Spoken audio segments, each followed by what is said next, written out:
Oke, selamat pagi semuanya. Assalamualaikum warahmatullahi wabarakatuh. Baik, kita akan lanjutkan pelajaran kita masih di mata kuliah yang sama, mata kuliah Statika Dinamika. Namun, kita sekarang sudah masuk ke bab yang terakhir ya, teman-teman semuanya, bab 7, yaitu tentang structure atau struktur. Ya, kita langsung masuk aja ke slide-nya.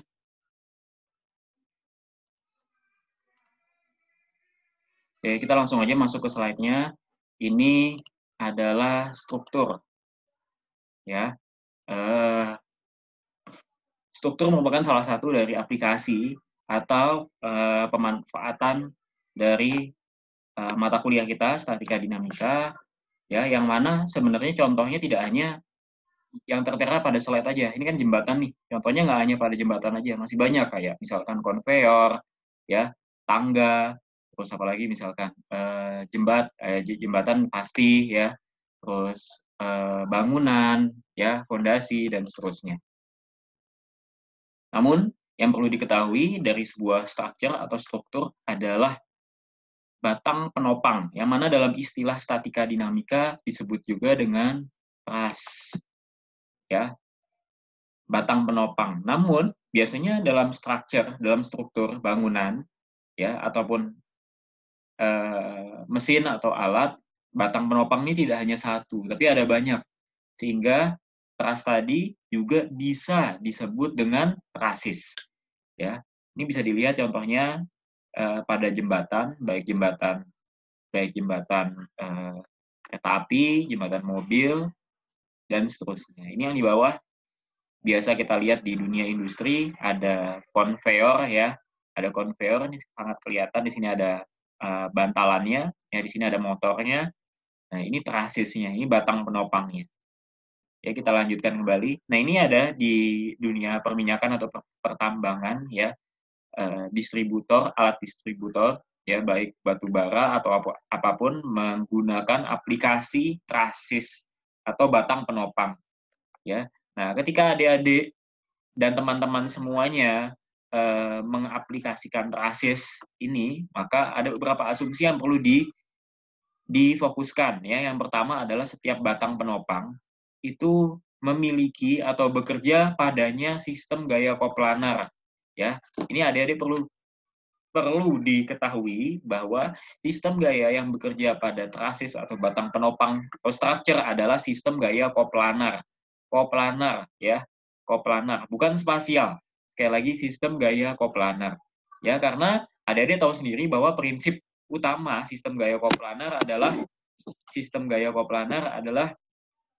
eh, apa namanya, tidak pada, mohon maaf, maksud saya pada bidang yang sama, ya, karena koplanar itu adalah pada bidang yang sama.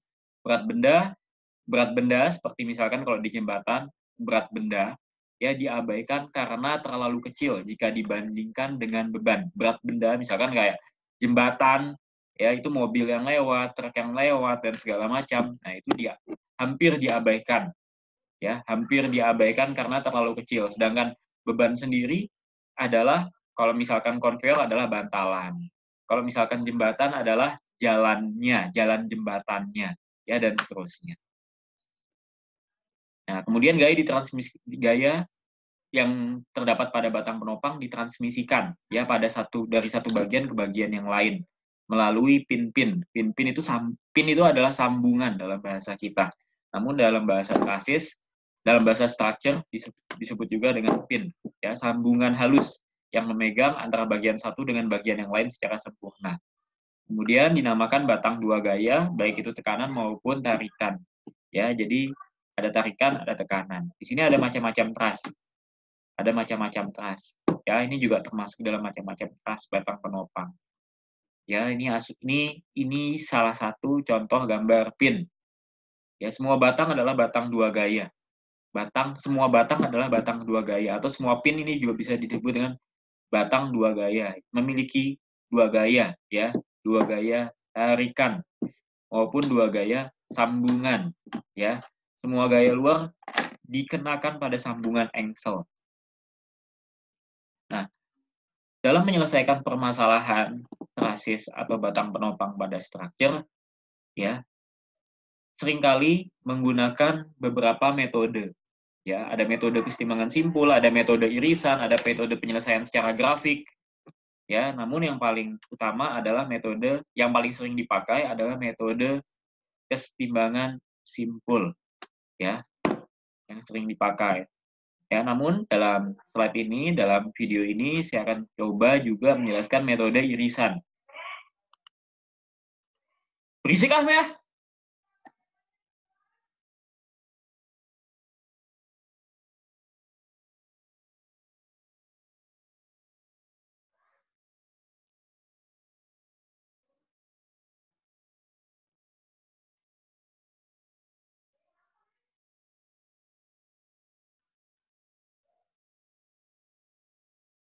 Mei, jangan teriak dong, Mei.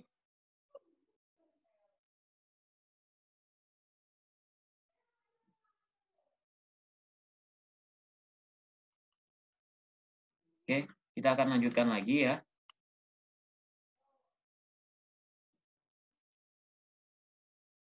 Kita akan lanjutkan lagi, metode kesetimbangan simpul adalah metode yang paling umum, yang sering dipakai dalam menghitung sebuah gaya yang terdapat pada struktur.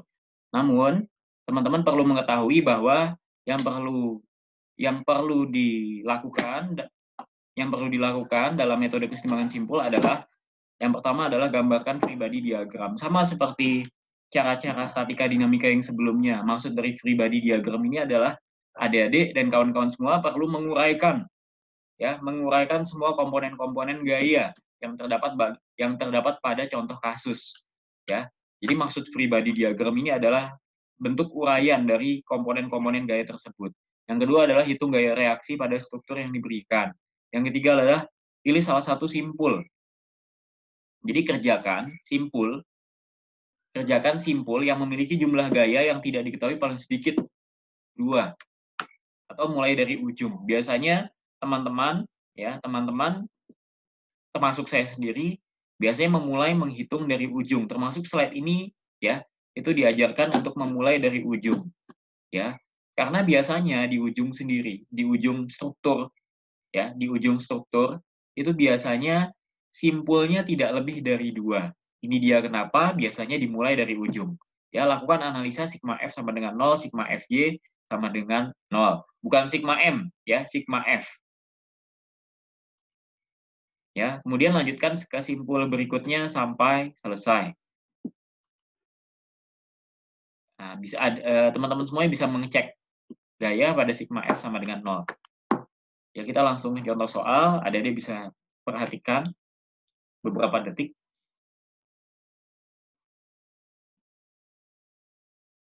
Oke, saya lanjutkan. Suatu truss atau struktur sederhana seperti gambar pada di bawah ini, ya, itu dikenakan gaya 1000 Newton dan 2000 Newton. Ya, pertanyaannya adalah tentukan reaksi dan gaya. Gaya dari mana? Dari gaya tiap-tiap batang penopang. Jadi yang mesti adik-adik selesaikan dalam contoh kasus berikut adalah adik-adik mesti tahu gaya yang di AB berapa, kemudian gaya yang di BC berapa, BD berapa, CD berapa, DE berapa, AC berapa, CE berapa. Nah, karena semuanya ini adalah masing-masing batang penopang, ya. Sedangkan pertanyaan di contoh kasus adalah gaya pada tiap-tiap batang. Ya, jadi kita harus cari AB, BC, CD dan seterusnya. Nah, jangan lupa, tadi ada beberapa kaidah, ada beberapa tahapan dalam menyelesaikan permasalahan struktur atau trasis. Yang pertama adalah membuat free body diagram. Jangan lupa, free body diagram tadi adalah sama seperti soal-soal statika dinamika sebelumnya, adalah menguraikan komponen-komponen gaya yang terdapat pada kasus atau contoh soal. Ya, yang kedua adalah dia menentukan menghitung gaya reaksi. Ya, baru yang ketiga adalah pilih salah satu simpul untuk memulai pekerjaan. Biasanya simpulnya tadi nggak boleh ada 2 sambungan, nggak boleh ada 2 atau lebih sambungan, sehingga ya paling pas atau paling cocok jika kita menyelesaikannya mulai dari ujung. Karena kalau ujung coba lihat A, maka sambungannya cuma A, B, dan AC. Kalau E, ED, dan EC. Ya, nggak lebih dari 2 kan? AB, AC, DE, EC. Ya, kalau yang lain coba di titik B, ada BA, ada BC, ada DC, ada DE. Ya,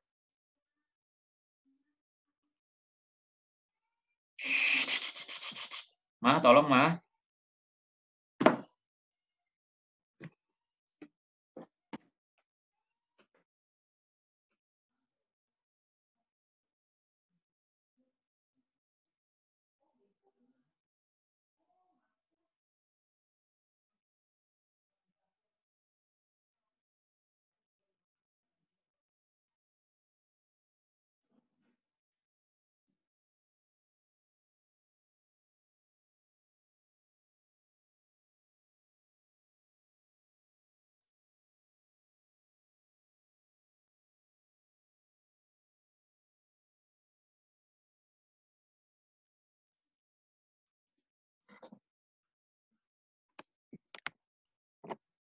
Oke, kita lanjutkan kembali. Oke, kita lanjutkan kembali. Ya, ini free body diagramnya. Jadi seperti ini ya. Sudutnya 60, sudutnya 60, ini 50, CE 50, AC 50. Kemudian 1000, 2000 tetap ya. Nah, kita mulai dari ujung. Coba adik-adik lihat. Boleh, terserah ya. Dari ujung A dulu atau ujung E dulu. Ya, ini untuk menentukan RA dan RE. Untuk menentukan tumpuannya terlebih dahulu. Atau tadi setelah tahapan free body diagram ada tahapan menentukan reaksi. Nah, ini kita menentukan reaksi ya. Kalau adik-adik memilih titik A menjadi tumpuan, ya menjadi titik tumpu, maka persamaannya adalah sigma MA sama dengan 0. Tapi ketika adik-adik memilih RE yang menjadi titik tumpu, maka sigma ME sama dengan 0. Ya, terserah adik-adik bebas memilih mau mengambil titik tumpu yang sebelah mana. Ya, ini di slide dicontohkan sigma MA sama dengan 0, berarti titik tumpunya adalah A. Berarti kalau titik tumpunya A, maka dapat diketahui bahwa RE-nya adalah sebesar sekian. Ini sigma MA, momen ya, bukan F. Kalau momen berarti F mau gaya kali dengan distance atau jarak. Ya, minus 1000 kali 25. Kenapa minus? Karena arahnya ke bawah. Kalau arahnya ke atas positif. Dikurangi 2000, arahnya juga ke bawah. Ditambah 100 kali RE. Ingat, karena RE adalah reaksi, adalah tumpuan, maka adalah titik reaksi, bukan tumpuan, mohon maaf. Yang jadi titik tumpu adalah RA, maka 100 kali RE. 100 ini positif karena arahnya ke atas. Sehingga RE 1750. Adik-adik boleh menyelesaikan sisanya, yaitu RA dengan cara sigma ME sama dengan 0, ataupun dengan cara sigma FY sama dengan 0. Ya, bisa dengan mencarinya seperti ini, atau bisa juga dengan mencarinya seperti ini.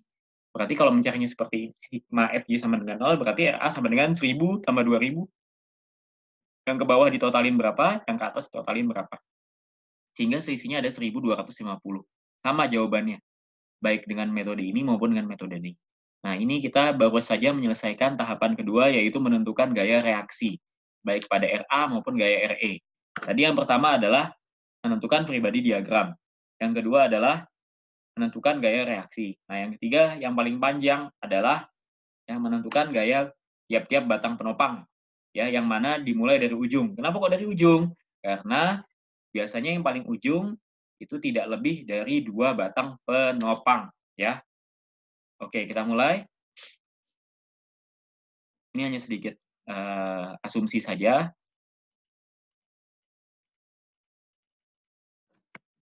Kelebihan. Oke. Kita mulai dari ujung. Adik-adik terserah, boleh milih dari A ataupun dari E. Ya. Kita coba mulai dari A. Ya. Kita coba dari batang AB, ya kan paling ujung batang AB. Ya, bisa juga ini mulai dari batang AC. Ya, kita mulai dari AB dulu. AB sama dengan 1250 per sin 60. Ya. Kenapa kok 1250? Karena 1250 adalah garis tegak lurusnya, garis sumbu Y-nya, ya, titik AB. Coba lihat, AB ini kan garis miring, adik-adik. Ya, garis miring. Ya, yang mana 1250 garis lurus ini sama dengan AB kali sin 60. Ingat, AB itu garis miring. Ya, 1250 ini garis lurus. Nah, garis lurus sama garis miring kan lebih panjang garis miring. Untuk mencari garis lurus, itu berarti AB sin 60. Karena sudutnya tadi sudah kita ketahui, sudutnya 60. Berarti kalau kita nyari AB-nya, ya, berarti harus pindah ruas. AB sama dengan 1250 dibagi sin 60. Sin 60 sama dengan setengah. Maka 1250 dibagi setengah, maaf, maksud saya setengah akar 3, 1250 dibagi setengah akar 3 sama dengan 1250 kali 2 dibagi dengan akar 3 sama dengan 1443.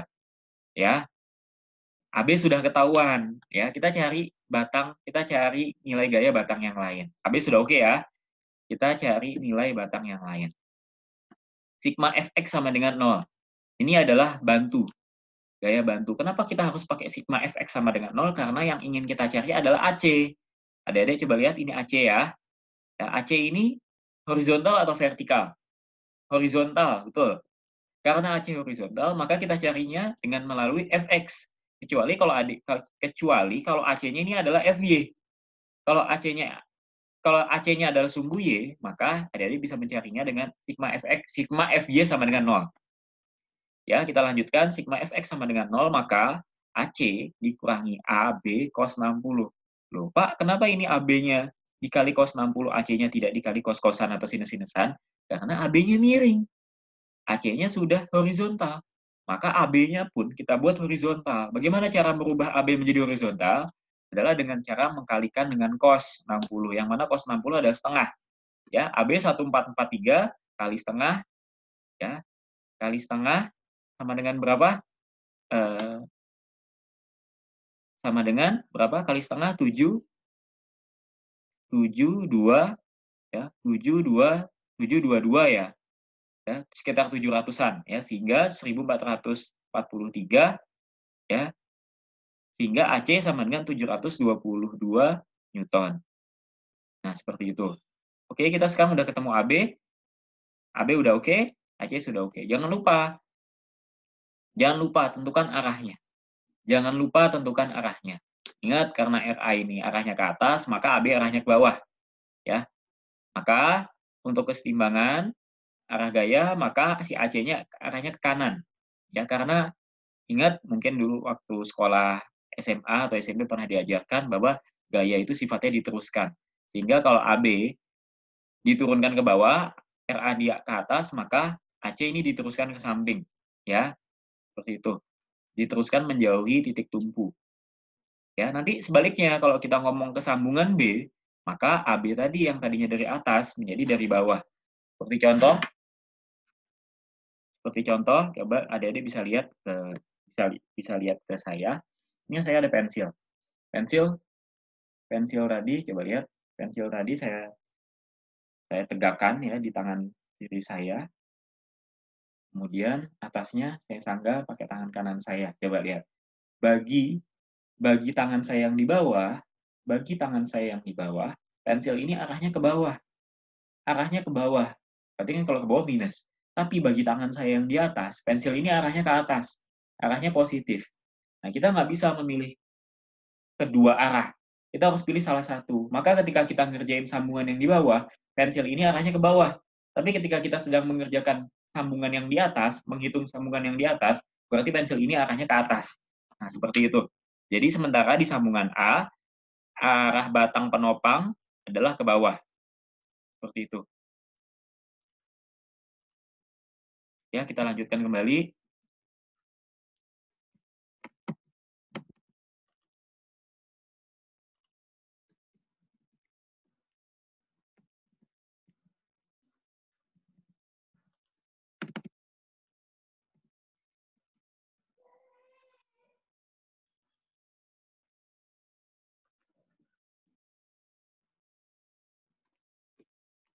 Oke, kita lanjutkan kembali. Tadi simpul A udah selesai ya, ada AB, ada AC. Sekarang kita ke simpul B. Yang mana simpul B? Ini ya simpul B ya.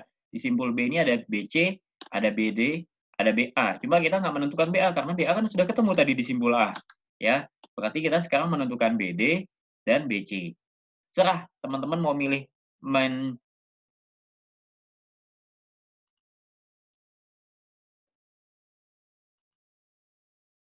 terserah teman-teman ingin memilih BC terlebih dahulu atau mengerjakan BD terlebih dahulu. Yang jelas kalau ingin mengerjakan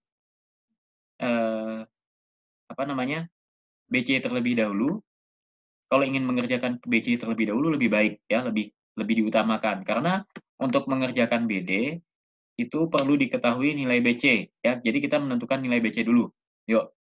BC bisa dikerjakan dengan sigma FY sama dengan 0 atau sigma FX sama dengan 0 bisa dipilih. Tapi dilihat dulu faktor eksternalnya. Di sini ada gaya 1000.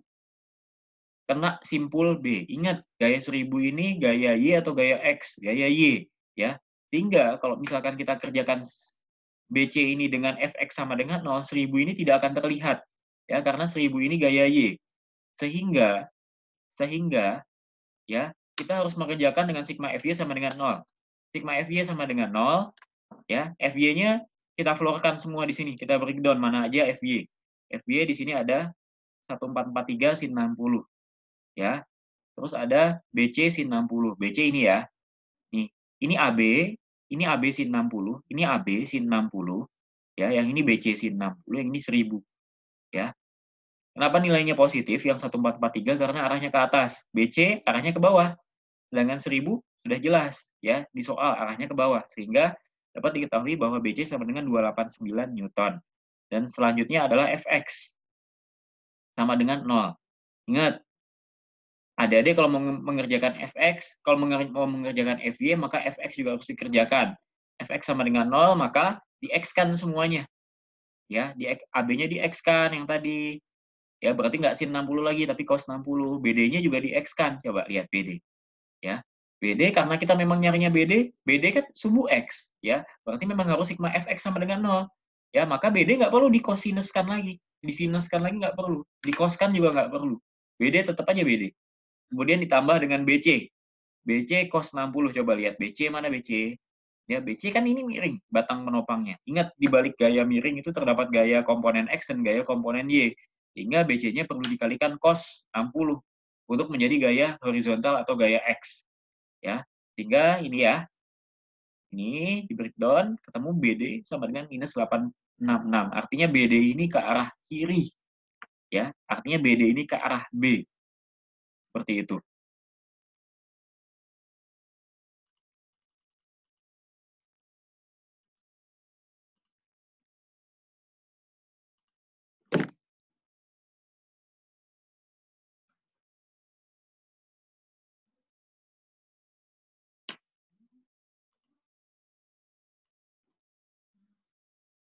Mah jangan ngintip-ngintip mah.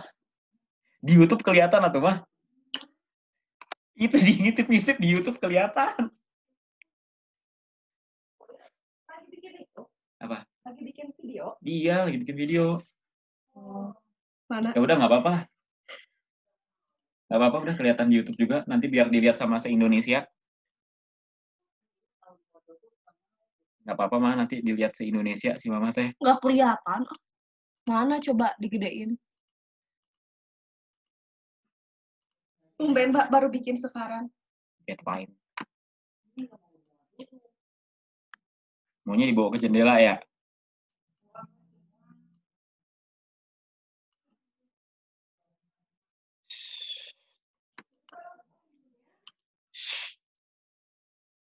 Ya, kita akan lanjutkan kembali ya. Kita akan lanjutkan kembali. Di sini ada simpul C. Simpul B sudah selesai ya. Tadi simpul A juga sudah selesai. Simpul C. Simpul C ada berapa sambungan ini simpul C? Ada banyak ini. Paling banyak sambungannya di simpul C. Ya. Ada 1, 2, 3, 4. Ada 4 sambungan. Ya. Ada 4 sambungan. Nah, adik-adik boleh, teman-teman semua boleh mengerjakan mulai dari sigma FY ataupun sigma FX. Tapi saran saya adalah kerjakan dulu dari sigma yang paling gampang. Yaitu, coba adik-adik lihat, BC tadi kan sudah diketahui. Maka dalam trasis atau dalam structure, nilai BC ini sama dengan nilai CD. Ya, kalau BC-nya tadi 289, maka CD-nya juga 289. Ya, berarti selesai nih permasalahannya. Tinggal kita nyari yang di mana. Ini ya. Ini CA sudah ada tadi ya. CB sudah ada, CD sudah ada. Sekarang tinggal yang ini, tinggal CE. Nah, CE ini horizontal atau vertikal? CE ini sumbu X atau sumbu Y? Kalau seandainya CE adalah sumbu X, maka harus kita kerjakan dengan sigma Fx sama dengan 0. Yang mana sigma Fx sama dengan 0, CE nggak perlu kita tambahin cos, nggak perlu kita tambahin sinus juga, karena dia sudah horizontal. AC juga sudah horizontal. BC, ini berarti semua gaya yang ada di yang kena titik C ya. BC, karena BC ini gaya miring, berarti dikalikan cos. CD juga gitu, karena ini gaya miring, berarti dikalikan dengan cos 60. Sehingga CE sama dengan 1010 Newton.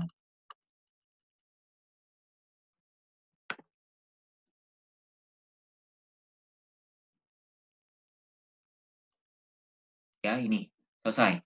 Tadi kan tinggal simpul D kan. Nah, simpul D ini sebagaimana kita mengerjakan simpul B dan simpul A tadi. Ya. Sehingga jawabannya adalah 2020 Newton. Nah, sekarang metode irisan atau metode potongan. Coba lihat. Yang pertama adalah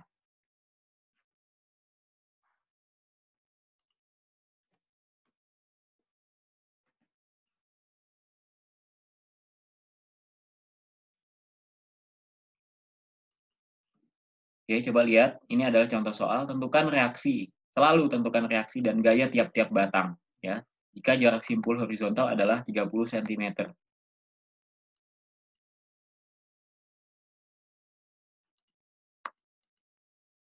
Lewati bagian dengan maksimal jumlah batang 3. Lewati bagian dengan maksimal jumlah lewati berarti kita skip atau kita fokuskan pada bagian yang maksimal jumlah batangnya 3. Maksimal ya. Satu di antaranya merupakan bagian batang yang kita kehendaki. Maksudnya kita kehendaki adalah kasus atau contoh soal ini ingin kita nyari yang bagian mana. Seperti itu. Ya. Harus masuk dalam 3 batang yang kita lewati. Di mana terbagi menjadi 2 bagian yang terpisah. Ya, diiris atau dipotong. Saya ulangi lagi yang ini. Pilih bagian yang jumlah batangnya maksimum 3. Yang mana dalam 3 tadi ada satu bagian batang yang ditanya oleh soal atau ditanya oleh kasus. Ya. Kemudian kita potong sehingga terbagi menjadi 2 bagian yang terpisah. Nah, kemudian pada bagian 1 ambil momennya. Pada bagian 1 ambil momen pada suatu titik di mana 2 batang berpotongan dan selesaikan dengan persamaan momen F kali S. Selesaikan 2 gaya yang tidak diketahui dengan menggunakan Fx sama dengan 0 sigma, kemudian sigma Fy sama dengan 0. Nah, ini ada di slide saya ada sedikit kendala teknis, sebentar ya. Oke, sebentar. Oke, sip. Kita lanjutkan kembali. Saya share screen ya. Oke, coba lihat. Ini pertanyaannya. Tentukan gaya pada CD dan DL. Artinya kita harus melewati batang maksimum 3. Ya, tapi di dalam 3 itu ada CD dan ada DL. Di dalam CD dan DL. Ya, tadi tahapan pertama 3 batang, tapi di dalamnya ada CD dan ada DL. Oke. 1, 2, 1 yang AB nih, 2 CM, ya, 3 DL. Ya, yang mana di dalam 3 batang yang kita lewati tadi ada CD dan ada DL. Ya. Berarti kita pilih ini. Karena kita pilih berbasis vertikal, ya, maka kita iris nih. Ya, di antara CD dan di antara K. Ya, ini potongannya. Ya. Kita mulai dengan sigma Fy sama dengan 0. Ya, kenapa kita pilih sigma Fy sama dengan 0? Karena di soal atau di kasus ada nilai bantuan, ada gaya bantuannya berupa gaya Y. Ya, ini 22,5. Di bawah ada 45 ya, karena 45 dan 22,5 ini vertikal atau gaya komponen Y, maka untuk mempermudah kita dalam menghitung kita pakai sigma Fy sama dengan 0. Ini cocok. Kalau pakai sigma Fx nggak bisa. Ya. Karena yang diketahui adalah gaya Y. Ya, sigma Fy sama dengan 0, berarti RA ini juga vertikal gaya Y, RG juga gaya Y, dikurangi dengan 112,5. 112,5 adalah total gaya yang turun ke bawah. Kemudian 225 adalah gaya total yang turun ke bawah. 112,5 ini dari 22,5 kali 1, 2, 3, 4, 5. Sedangkan 225 ini adalah 45 kali 5. Sama dengan 0. Maka RA dan RG diketahui masing-masing adalah sama, yaitu 168,8 kilonewton. Ya, saya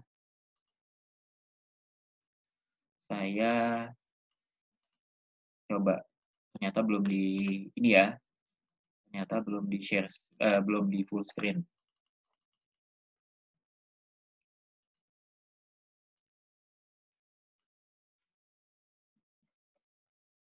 Ya, nah ini yang sudah kita potong tadi ya.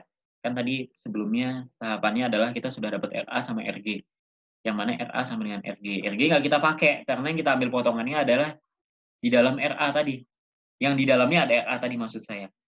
Nah, sigma ML sama dengan 0. Berarti yang kena titik L, berarti yang kena titik L nih, sekali lagi, berarti yang kena titik L atau yang bersinggungan dengan titik L, ini kita hitung semuanya. Ya, udah nggak main komponen lagi kalau kita ngitung sigma momen. 168 kali 8 kali jaraknya 2P. Di sini kan jaraknya pakai apa sih? Huruf ya, berarti P-nya ada 2. Ya, P-nya ada 2. 168,8 ini didapat dari RA, ya. Jarak RA terhadap titik DL ini, yang ditanyakan DL sama CD nih. Berarti P dan P, berarti 2P. Dikurang tandanya positif karena arahnya ke atas, ya. Kemudian minus 22,5 kali P. Ya. Kan titiknya tumpuannya ada di L nih. Ya. 22,5 ini kan ke L besarnya P. Ya. Ya dari sini nih titik B. Ya, kemudian 45 ini yang di bawah, ya, kali P. Ya, 45 kan cuma ada satu di sini. Yang ini 45-nya nggak bisa karena dia di dalam titik tumpu L, sehingga 45 ini 0. 45 kali 0P kan sama dengan 0. Ya. Tinggal sisanya 45 kali P.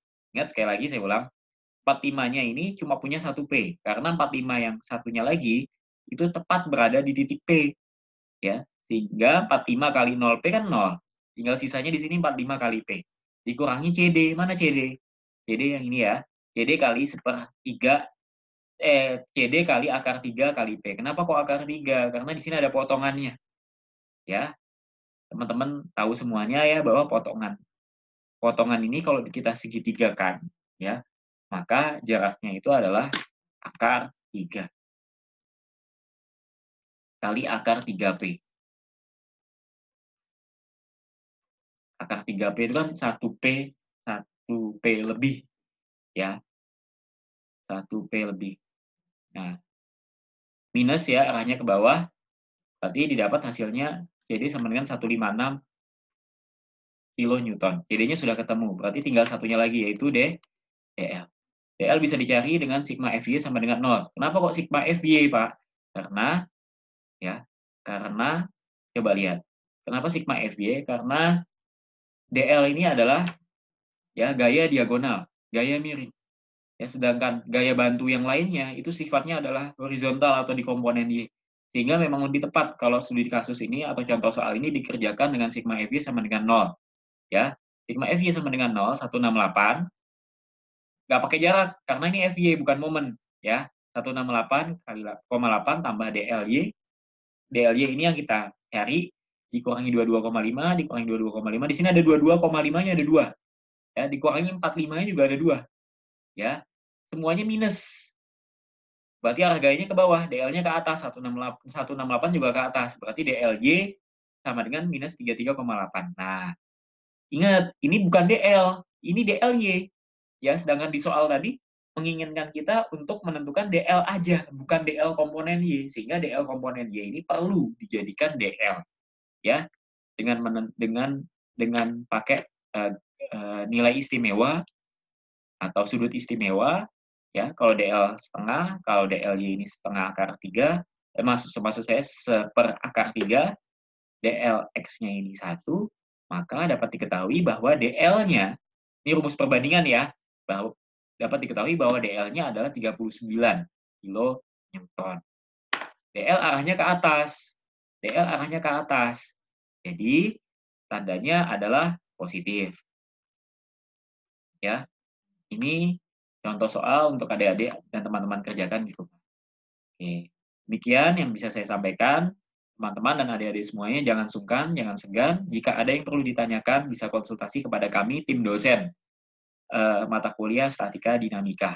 Ya, baik baik melalui WhatsApp, baik kontak langsung, ya ketemu langsung, atau baik melalui email. Ya, demikian yang bisa kami sampaikan. Wabillahi taufiq wal hidayah. Assalamualaikum warahmatullahi wabarakatuh.